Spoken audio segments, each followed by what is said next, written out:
Halo teman-teman, kembali lagi di channel Rido Setiawan.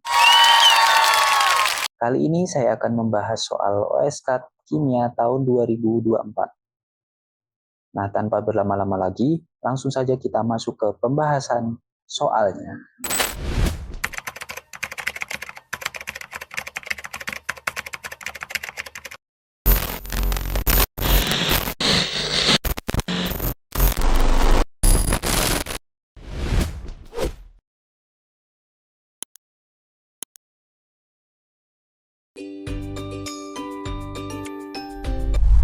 Oke, soal nomor 1. Senyawa kalsium hipoklorit CaOCl 2 kali larut baik dalam air yang digunakan sebagai disinfektan pada kolam renang. Adanya ion hipoklorit maupun asam hipoklorit dalam air kolam tersebut dapat membunuh bakteri.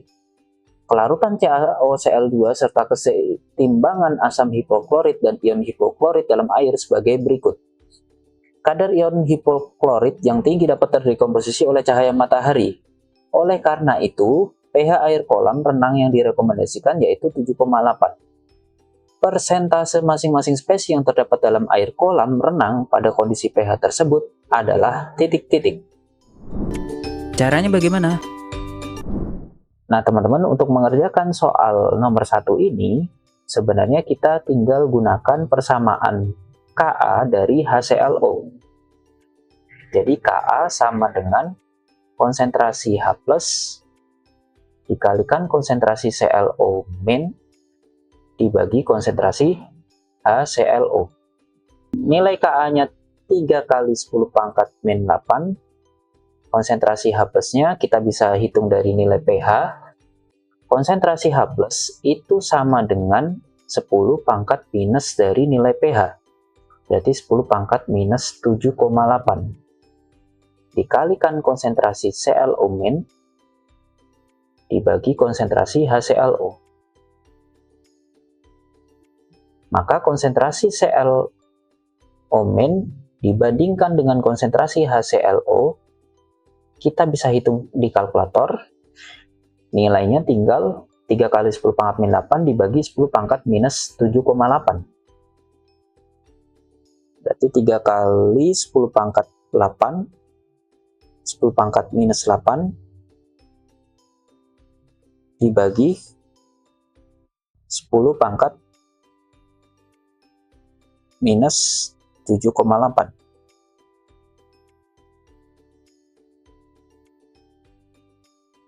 Hasilnya sama dengan 1,893 kalau kita bulatkan. Berarti 1,893 dibanding 1. Berarti perbandingan ClO min dengan HClO adalah 1,893 dibanding 1. Maka persen dari ClO minus sama dengan jumlah dari ClO min yaitu 1,893 dibagi jumlah total. 1,893 ditambah 1 dikalikan 100. Nah, kita bisa hitung di kalkulator.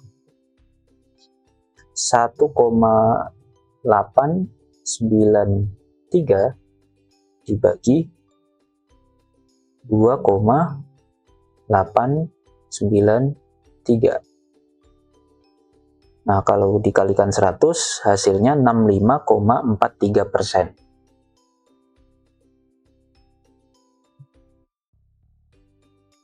Maka persen HClO sisanya dari 100.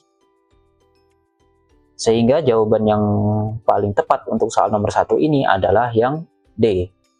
Persen ClO min-nya sama dengan 65,44%, persen HClO-nya 34,56%.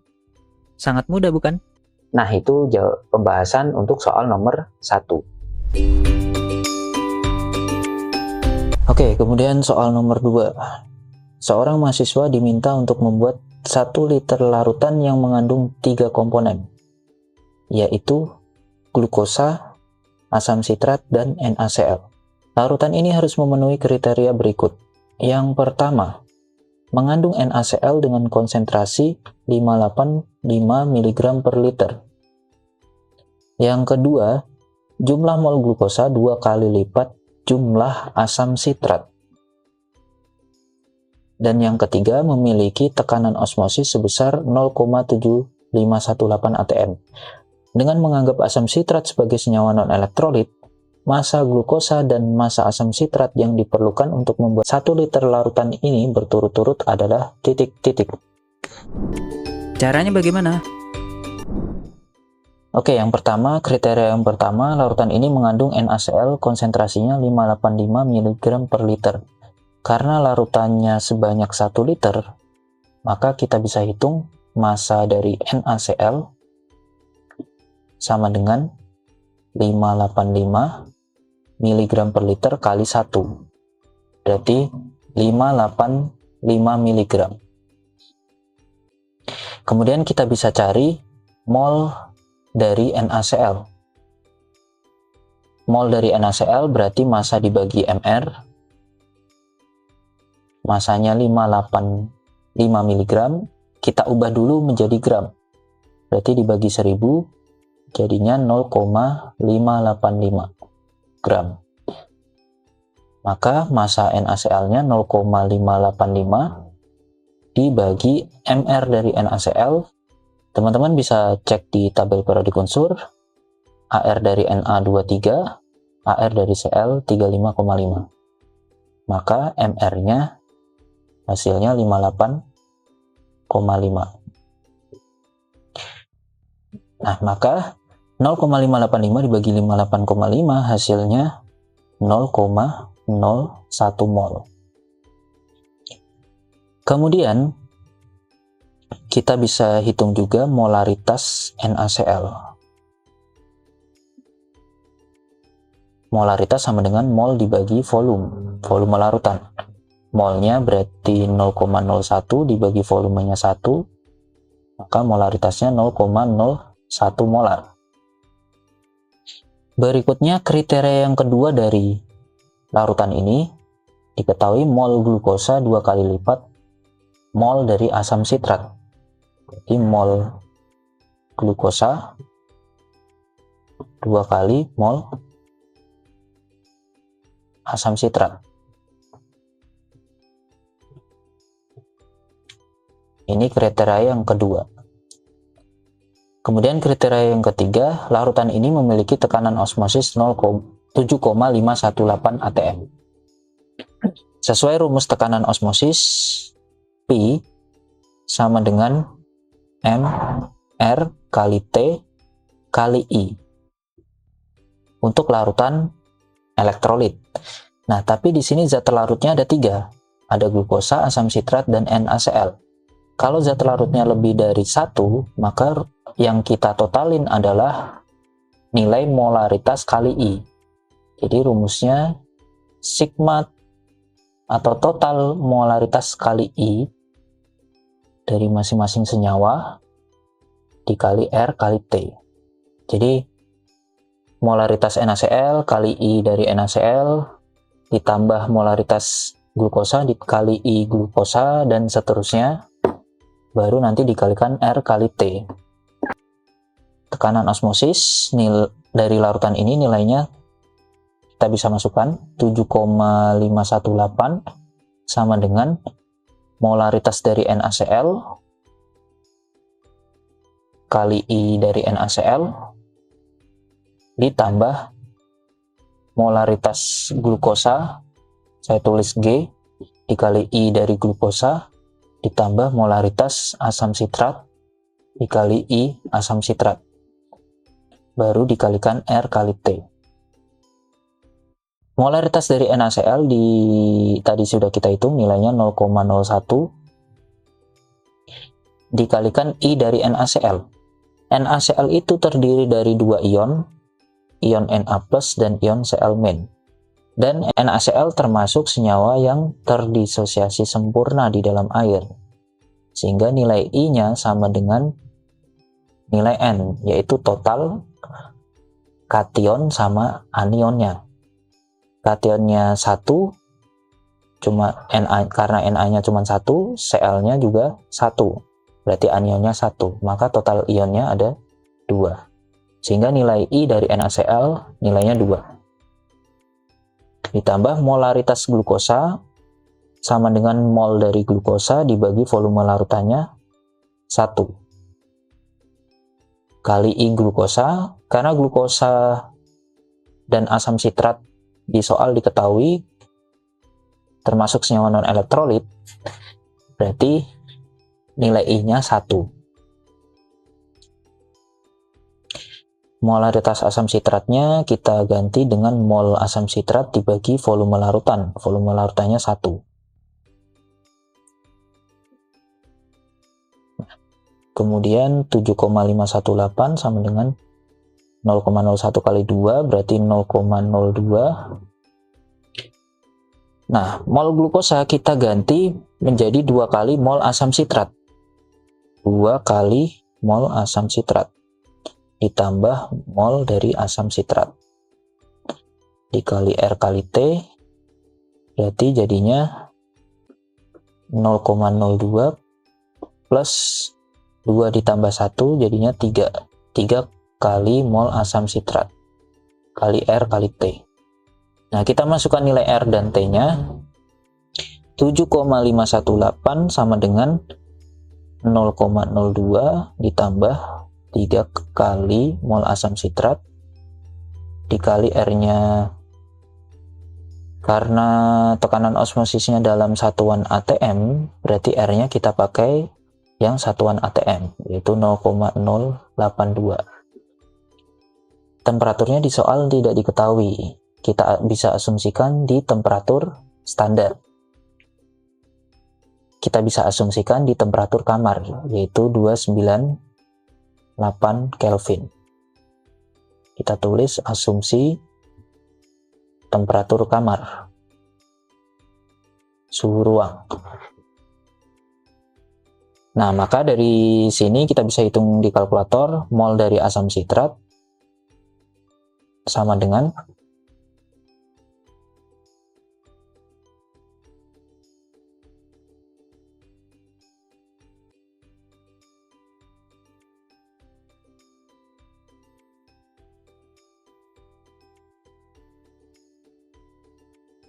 hasilnya 0,0959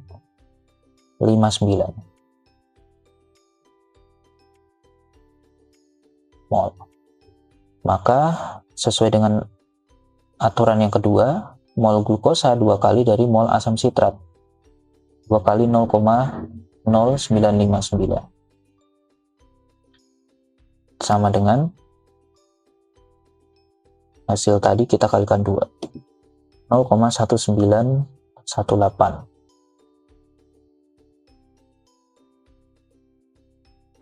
Maka massa dari asam sitrat sama dengan mol kali mR. Molnya 0,0959 dikali mR-nya diketahui di soal 192 gram per mol. Massa dari glukosa sama dengan mol kali mR-nya 0,1918 kali mR-nya diketahui di soal 180. Nah, kita bisa hitung di kalkulator.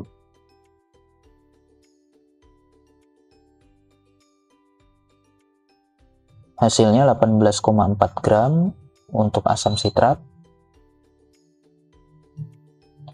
Untuk glukosa hasilnya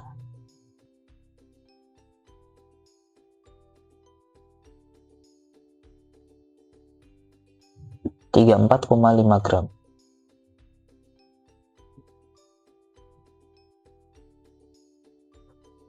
Sehingga jawaban yang tepat untuk soal nomor 2 adalah 34,5 gram untuk massa glukosa dan 18,4 gram untuk massa asam sitrat. Jawaban yang paling mendekati adalah jawaban yang A. 34,56 gram dan 17,664 gram. Sangat mudah bukan? Nah, itu pembahasan soal nomor 2. Kemudian soal berikutnya, soal nomor 3. sebanyak 2,76 gram suatu senyawa CXHYOZ dibakar sempurna dalam bom kalorimeter yang memiliki kapasitas sebesar 4217 Joule per derajat Celcius. Bom kalorimeter direndam dalam 5 liter air yang mula-mula memiliki temperatur 13 derajat Celcius dan kemudian naik menjadi 25,4 derajat Celcius. Diketahui kalor jenis air sebesar 4,2 Joule per gram per derajat Celcius dan kalor pembakaran CXHYOZ adalah 3026 kJ per mol. Senyawa CXHYOZ yang mungkin adalah titik-titik. Caranya bagaimana? Kita gunakan rumus kalor yang dihasilkan dari pembakaran senyawa CXHYOZ ini itu akan diterima oleh air dan juga diterima oleh kalorimeternya. Berarti kalor reaksi sama dengan total kalor dari air plus kalor dari kalorimeter.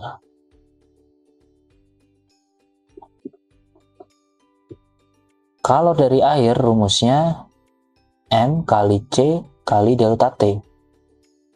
Kalor dari kalorimeter rumusnya C besar kapasitas kalorimeter kali delta T. Kemudian di sini belum diketahui massa air, yang ada cuma volume air 5 liter. Kita bisa asumsikan densitas dari air nilainya 1 gram per mililiter. Maka massa dari air bisa kita hitung densitas kali volume. Densitasnya 1 dikalikan volumenya 5 liter. Nah, volumenya ini satuannya harus diubah ke mililiter. Berarti dikali 1000, jadinya 5000. Maka massa dari air sebanyak 5000 gram. Sehingga kita bisa masukkan ke persamaan ini 5000 kali kalor jenis air 4,2 dikalikan delta T-nya, suhu akhirnya 25,4, suhu awalnya 13. Ditambah kapasitas kalorimeternya 4217 dikali delta T-nya 25,4 dikurang 13. Nah, maka bisa kita hitung di kalkulator.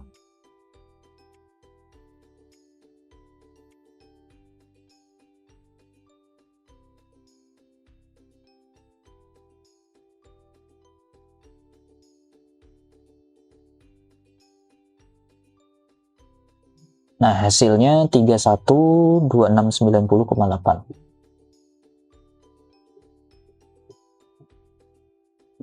Joule. Atau bisa kita ubah ke kilojoule dibagi 1000, hasilnya 312,69 kilojoule. Nah, dari sini kita bisa gunakan nilai kalor pembakaran CXHYOZ untuk menghitung nilai molnya. Berarti mol dari CXHYOZ sama dengan kalor yang dihasilkan dari reaksi 312,69 dibagi kalor pembakarannya 3026.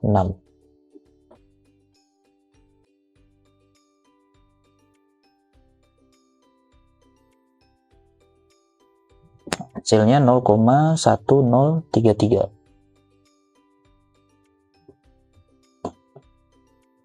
Maka MR dari CXHYOZ sama dengan massa dibagi mol. 2,76 dibagi 0,1033. Hasilnya 26,7 gram per mol. Nah, ini MR yang terhitung dari soal. Yang bisa kita hitung dari soal, dapatnya MR-nya 26,7. Akan tetapi kalau kita hitung dari kelima pilihan jawaban ini, kita hitung MR-nya masing-masing, tidak ada senyawa yang MR-nya sesuai dengan MR 26,7 ini. Jadi untuk soal ini tidak ada jawaban yang benar. Akan tetapi caranya kurang lebih seperti itu untuk mencari rumus kimia dari senyawa CXHYOZ. Sangat mudah bukan? Nah, itu pembahasan untuk soal nomor 3. Kemudian soal berikutnya, soal nomor 4. Posisi kesetimbangan dari reaksi di bawah ini berada di sebelah kanan. Ada 3 reaksi kesetimbangan. Berdasarkan informasi tersebut, urutan kekuatan asam, urutan yang benar adalah titik-titik. Caranya bagaimana? Oke, di soal dijelaskan bahwa posisi kesetimbangan dari 3 reaksi kesetimbangan ini cenderung berada di sebelah kanan. Artinya apa? Reaksi kesetimbangan ini akan lebih banyak terjadi ke arah kanan. Nah, kalau kita melihat sifat keasaman, maka kalau kesetimbangannya cenderung ke arah kanan, maka kesimpulannya senyawa asam yang ada di kanan itu lebih kuat dari senyawa asam yang ada di kiri. Nah, dari 3 reaksi ini kita bisa gunakan teori asam basa Bronsted-Lowry untuk menentukan senyawa mana yang bersifat asam. Sesuai teori Bronsted-Lowry, asam itu senyawa yang mendonorkan H+ ke senyawa lainnya. Atau bisa dilihat dari jumlah hidrogennya berkurang di dalam reaksinya. Nah, untuk reaksi pertama, kita bisa lihat senyawa asam yang di sebelah kiri adalah N2H5+. Karena mendonorkan H+-nya ke NH3, berubah menjadi, ini harusnya yang benar N2H4. Sementara senyawa asam di kanan yaitu NH4+, karena mendonorkan H+-nya ke N2H4, berubah menjadi NH3. Itu untuk reaksi pertama. Untuk reaksi kedua, senyawa asamnya yaitu HBr, karena mendonorkan H+-nya ke NH3, berubah jadi Br-. Senyawa asam yang di kanan NH4+. Untuk reaksi yang ketiga, senyawa asamnya HBr di kiri, dan di kanan senyawa asamnya N2H5+. Oke, sorry, ini terbalik ya. Kalau reaksi kesetimbangannya cenderung ke arah kanan, berarti asam yang kiri lebih kuat dari yang kanan. Jadi ini tandanya terbalik. Nah, jadi yang benar, asam yang di kiri lebih kuat dari yang di kanan. Berarti N2H5+ lebih kuat dari NH4+. HBr lebih kuat dari NH4+. Dan HBr lebih kuat dari N2H5+. Maka yang paling kuat di sini adalah HBr. Sehingga urutannya HBr, kemudian N2H5+, yang paling lemah NH4+. Sehingga jawaban yang tepat untuk soal nomor 4 adalah yang D. HBr, N2H5+, yang paling lemah NH4+. Sangat mudah bukan? Itu pembahasan soal nomor 4. Kemudian soal nomor 5, urutan senyawa-senyawa berikut berdasarkan kenaikan titik didih adalah titik-titik. Caranya bagaimana? Nah, di sini kita bicara terkait titik didih. Titik didih dari suatu cairan itu bergantung pada jenis interaksi antar molekulnya.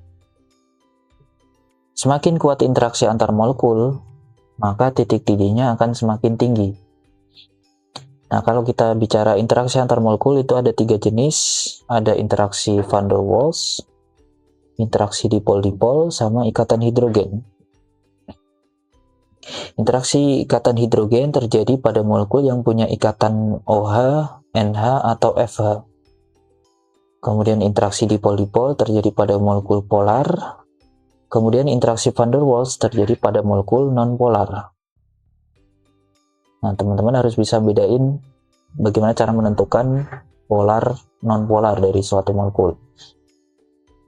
Nah, dari keempat senyawa di sini, C3H7OH dan H2O ini sama-sama punya ikatan hidrogen. Interaksinya masing-masing punya interaksi ikatan hidrogen. Sementara CH3, ini senyawa keton, punya gugus polar yaitu gugus karbonil. Karena bersifat polar, maka interaksinya berupa dipol-dipol. Sementara yang terakhir C3H8 interaksinya berupa ikatan van der Waals. Interaksi van der Waals. Nah, interaksi yang paling kuat yaitu ikatan hidrogen. Kemudian dipol-dipol, dan yang paling lemah adalah interaksi van der Waals. Sehingga sudah pasti titik didih yang paling rendah yaitu C3H8. Kemudian titik didih yang lebih tinggi berikutnya yaitu CH3CO CH3 sesuai urutan kekuatan interaksi antar molekulnya. Nah, dua urutan yang tertinggi ini antara C3H7OH atau H2O. Keduanya sama-sama punya ikatan hidrogen, tapi ikatan hidrogen mana yang lebih kuat? Kalau kita bahas ikatan hidrogen itu sebenarnya disebabkan karena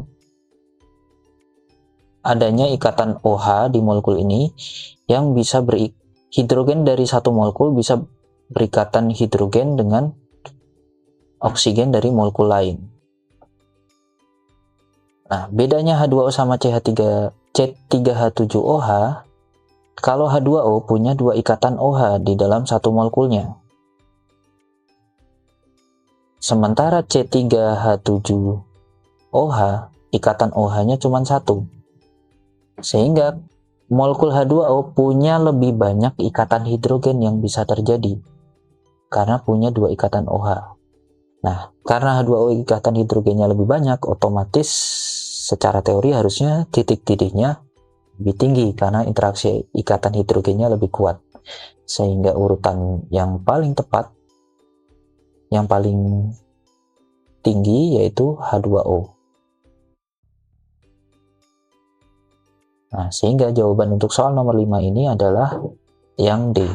C3H8, CH3CO CH3, kemudian C3H7OH, dan terakhir H2O. Sangat mudah bukan? Nah, itu pembahasan soal nomor 5. Kemudian soal nomor 6. Reaksi A menjadi B memiliki energi pengaktifan sebesar 50,2 kJ per mol. Suhu yang diperlukan agar reaksi berlangsung 4 kali lebih cepat dari suhu 25 derajat Celcius adalah titik-titik. Caranya bagaimana? Nah, untuk soal ini kita gunakan rumus ln K2 per K1 sama dengan EA per R kali 1/T1 min 1/T2. K2 per K1 adalah perbandingan konstanta laju reaksi. Sementara di soal ini nggak ada nilai konstanta laju reaksinya. Tapi diketahui di temperatur 2, temperatur yang ditanya, laju reaksi 2 itu harus 4 kali lebih besar dari laju reaksi di temperatur pertama. Temperatur pertama 25 derajat Celcius atau 298 Kelvin. Maka R2 per R1 nya sama dengan 4. Nah, di laju reaksi, perbandingan laju reaksi sebanding dengan perbandingan K, sehingga R2 per R1 sama dengan K2 per K1 sama dengan 4. Maka kita bisa masukkan ke rumus ini, ln dari 4 sama dengan nilai EA-nya 50,2 kJ per mol. Kita ubah satuan dari kilojoule menjadi joule. Berarti dikali 1000. Jadinya 50.200 joule per mol.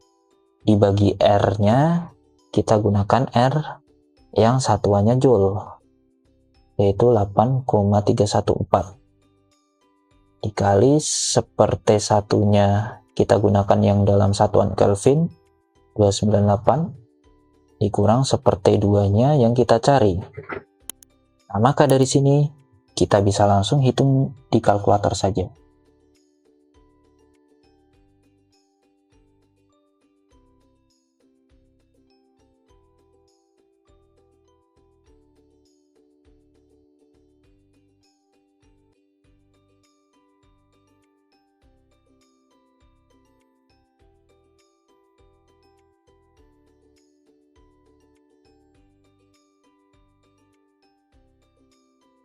Oke, kita gunakan metode solver di kalkulator.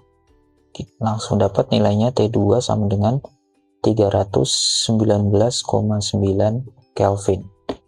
Atau kalau diubah ke derajat Celcius, berarti dikurang 273.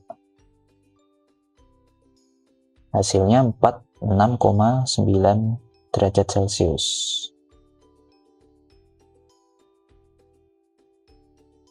Maka jawaban untuk soal nomor 6 ini adalah yang B, 46,9 derajat Celcius. Sangat mudah bukan? Nah, itu pembahasan soal nomor 6.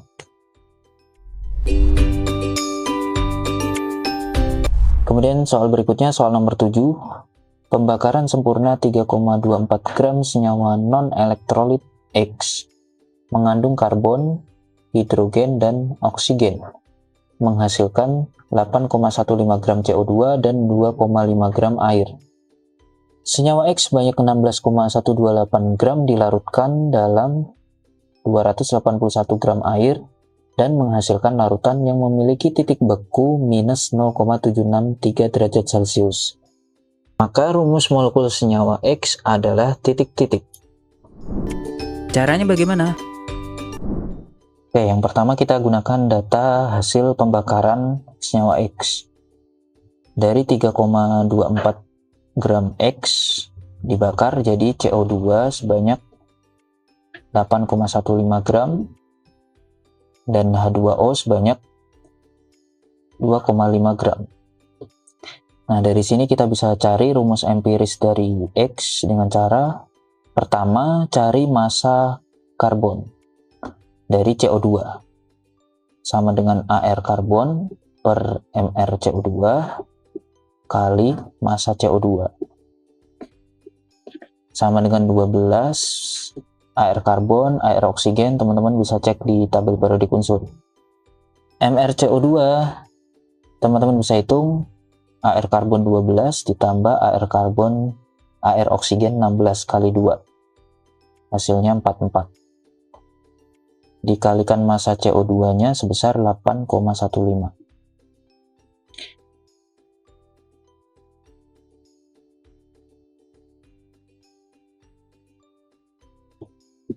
Hasilnya 2,22 gram.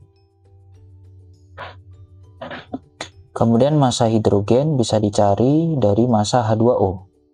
2 kali AR hidrogen dibagi MR H2O dikali massa H2O.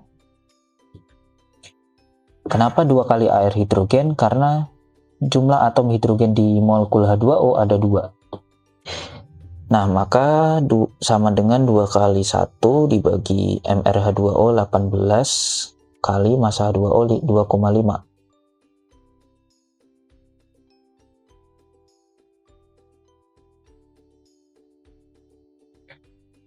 Hasilnya 0,278 gram. Kemudian massa oksigen bisa dicari dari massa X. Karena X cuma mengandung karbon, hidrogen, dan oksigen, berarti total massa karbon, hidrogen, dan oksigen sama dengan massa X. Sehingga massa oksigen sama dengan massa X 3,24 dikurang massa karbon dikurang massa hidrogen.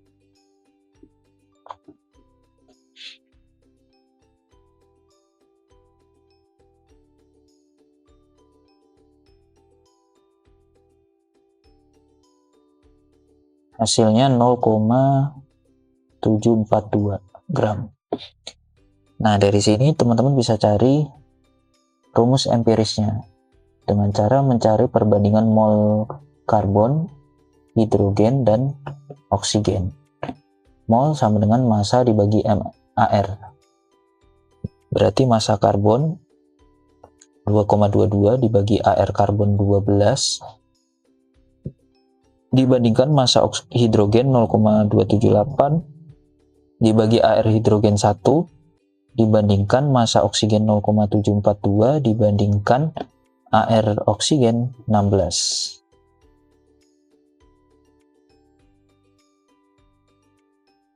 Mol karbon dapatnya 0,185, mol hidrogen harusnya tetap 0,278, mol oksigen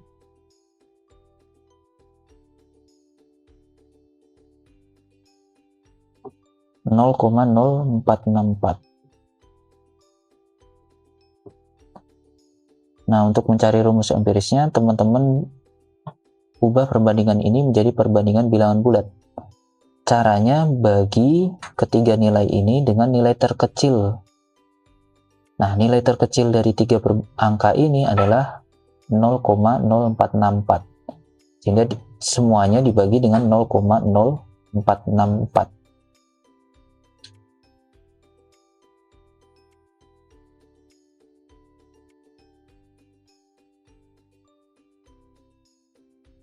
Untuk karbon hasilnya 3,98. Kita bisa bulatkan jadi 4. Karena sangat mendekati nilai 4.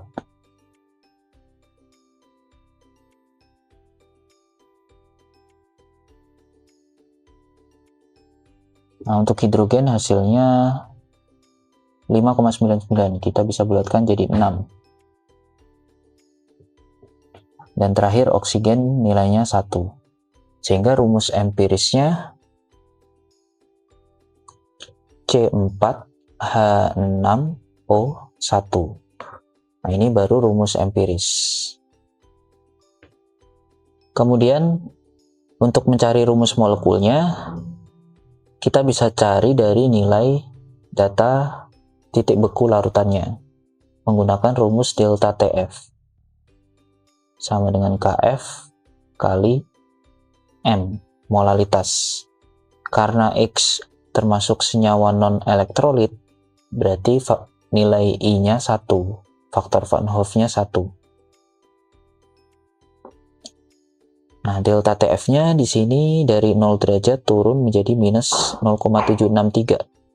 Berarti delta TF-nya 0,763. KF-nya diketahui di soal 1,86 dikali molalitas. Molalitas itu rumusnya sama dengan mol dari zat larut dibagi massa pelarut dalam kilogram. Nah, mol zat larutnya bisa kita ubah jadi massa zat larut dibagi mR zat larut dikali massa pelarut dalam kilogram. Berarti rumus molalitas di sini bisa kita ubah jadi massa X 16,128 dibagi mRx. Ini yang kita cari dikali massa pelarut yaitu massa air. Kita ubah dulu menjadi kilogram. Berarti dibagi 1000. Jadinya 0,281. Maka mR dari senyawa X sama dengan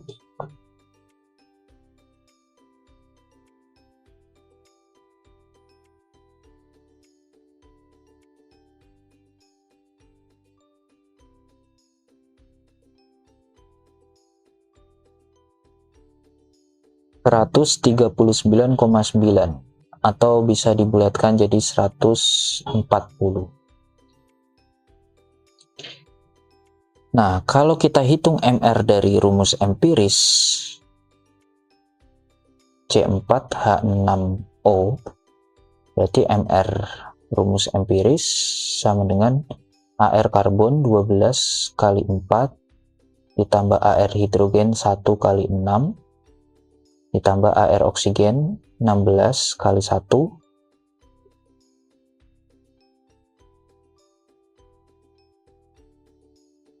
nilainya 70. Nah, Karena MR senyawa X itu aslinya 140, berarti dari MR rumus empiris 70 menjadi 140. Ini harus dikalikan 2. Berarti N-nya 2. Maka dari rumus empiris, masing-masing jumlah atomnya kita kalikan 2. Sehingga rumus molekul dari X adalah C8H12O2. Sehingga jawaban yang tepat untuk soal nomor 7 adalah yang E. C8H12O2. Sangat mudah bukan? Nah, itu pembahasan soal nomor 7. Kemudian soal berikutnya, soal nomor 8. Di laboratorium tersedia 2 larutan asam monoprotik dengan pH yang berbeda, yaitu 4,12 untuk larutan A dan 5,76 untuk larutan B. Sejumlah larutan A ditambahkan ke 528 ml larutan B, sehingga pH larutan campurannya menjadi 5,34. Maka jumlah larutan A yang digunakan sebanyak titik-titik. Caranya bagaimana? Nah, prinsipnya ketika kita mencampurkan 2 larutan, larutan A dicampurkan dengan larutan B, dicampur, maka campurannya ini, volume campurannya itu sama dengan volume total dari larutan A dan larutan B. Volume larutan B yang dicampurkan sebanyak 528 ml. Volume larutan A yang kita cari. Jadi volume totalnya harusnya 528 ditambah volume A. Nah, kemudian di dalam pencampuran larutan asam, pada prinsipnya di dalam pencampuran kedua larutan ini, mol H+ total yang ada di campuran itu sama dengan mol H+ dari larutan A ditambah mol H+ dari larutan B. Rumusnya mol itu sama dengan molaritas kali volume. Berarti mol H+ di larutan total sama dengan konsentrasi H+ di larutan total kali volume total sama dengan mol H+ di larutan A, yaitu molaritas H+ di larutan A kali volume A ditambah molaritas H+ di larutan B kali volume B. Nah, konsentrasi H+-nya bisa kita cari dari nilai pH larutan, di mana konsentrasi H+ itu sama dengan 10 pangkat minus pH. Berarti 10 pangkat minus pH larutan total 5,34 dikali volume totalnya 528 plus VA sama dengan konsentrasi H+ larutan A, berarti 10 pangkat minus pH larutan A 4,12 dikali volume A ditambah konsentrasi H+ B, berarti 10 pangkat minus pH larutan B 5,76 dikali volume B 528 ml. Nah, dari sini bisa kita cari di kalkulator. Volume A sama dengan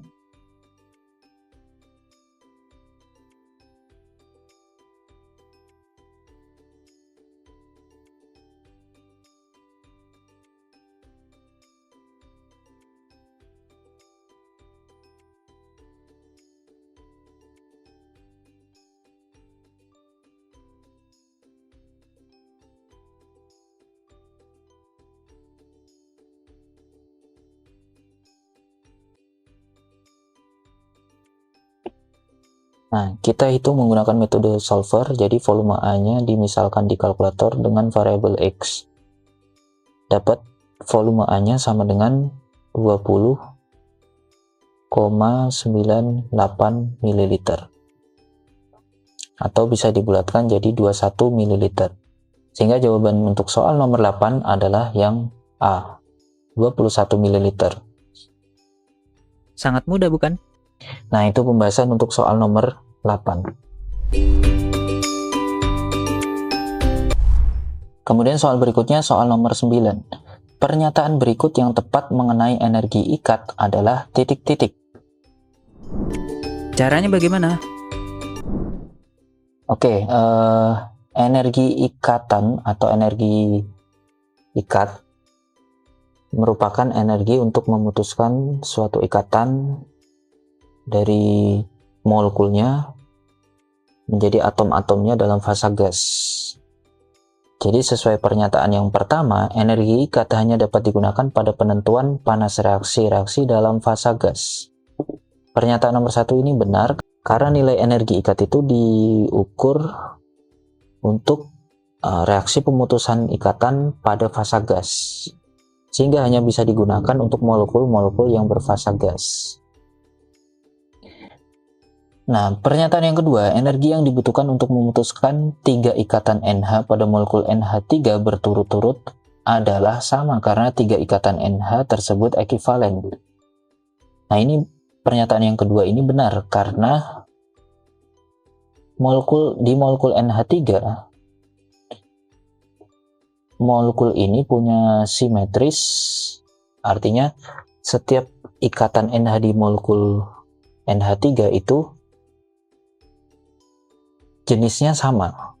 Karena kalau kita putar molekul ini, kita putar, tidak ada bedanya ikatan NH1 dengan NH lainnya.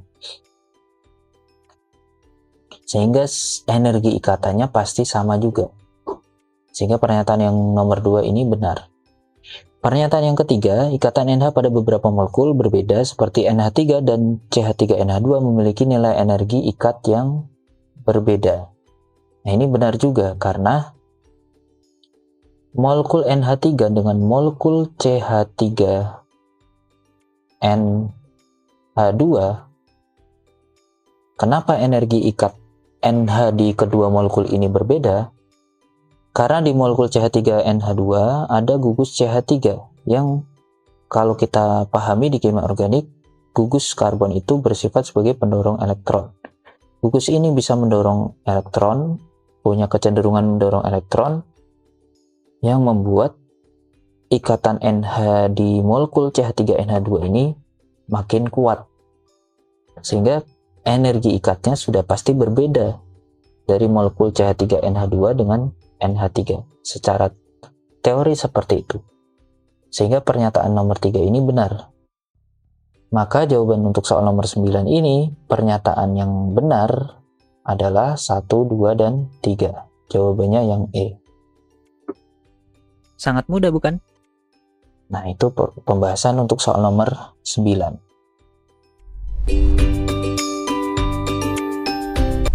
Kemudian soal berikutnya, soal nomor 10. Di antara campuran berikut yang paling mendekati sifat larutan ideal adalah titik-titik. Caranya bagaimana? Larutan ideal itu apa?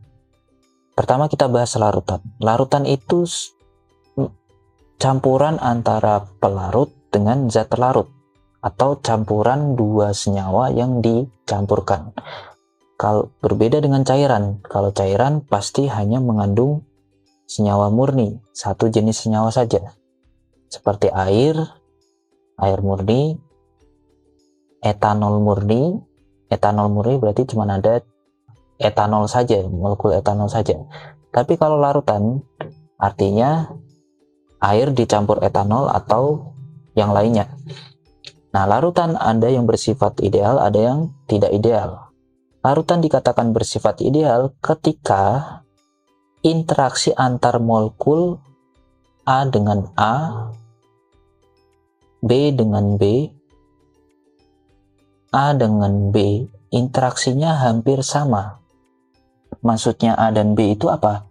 Misalkan kita campurkan air dengan etanol, C2H5OH. Nah, di dalam campurannya pasti kan ada molekul air yang lain. Antar molekul air dengan air ini bisa terjadi interaksi. Antar molekul etanol dengan etanol bisa terjadi interaksi antar molekul juga. Antar molekul air dengan etanol bisa terjadi interaksi juga, karena keduanya dicampurkan. Nah, larutan dikatakan bersifat ideal ketika tiga jenis interaksi ini interaksinya hampir sama, atau bisa dikatakan sama. Nah, kalau kita bahas interaksi antar molekul, ada tiga jenis. Interaksi van der Waals, dipol-dipol, sama ikatan hidrogen. Atau ada juga interaksi yang lain, dipol terinduksi, ion dipol, dan sebagainya. Kalau kita mencampurkan dua senyawa, sudah pasti interaksi antara molekulnya berbeda. Interaksi A dengan A, B dengan B ini sudah pasti berbeda. Nah, tapi kalau jenis interaksinya itu interaksi van der Waals, karena interaksi van der Waals itu sangat lemah, maka ketika ada dua molekul yang sama-sama punya interaksi van der Waals dicampurkan, kemungkinan besar akan memiliki sifat paling mendekati sifat larutan ideal, karena interaksinya yang lemah. Sehingga tiga jenis interaksi ini akan mirip satu sama lain. Nah, sehingga kunci dari soal nomor 10 ini sebenarnya simpelnya kita harus cari dua molekul yang sama-sama punya interaksi van der Waals, atau dengan kata lain kita harus cari dua molekul yang bersifat nonpolar. Senyawa nonpolar paling mudahnya adalah senyawa hidrokarbon, yaitu senyawa yang cuma mengandung C dan H, itu pasti senyawa nonpolar.